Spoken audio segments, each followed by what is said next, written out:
Obama annonce une initiative forte de sa part sur les armes à feu dans les jours qui viennent, probablement lors du dernier discours sur l'état de l'Union qu'il doit prononcer dans quelques jours au Congrès, et ce au moment où un lobby pro-armes mène une action singulière dans l'État de l'Oregon. Maël Benoliel.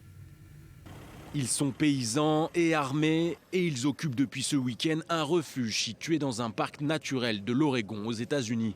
Leur motivation, contester la décision d'un juge qui souhaite voir emprisonner 2 exploitants d'un ranch coupables, selon lui, d'avoir déclenché des incendies sur des terres fédérales pour couvrir des infractions liées à la chasse.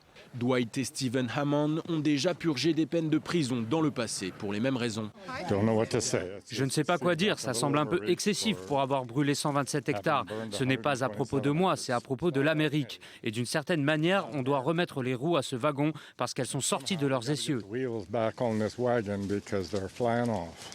C'est à l'issue d'une manifestation qui a rassemblé près de 300 exploitants que les miliciens ont investi le parc fédéral. Ces derniers contestent aussi la mainmise du gouvernement sur des terres agricoles.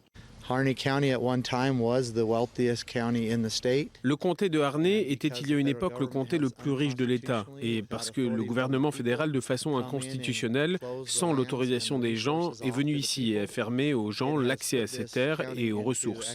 Il a mis ce comté dans un état de dépression économique et nous avons l'intention d'inverser cela.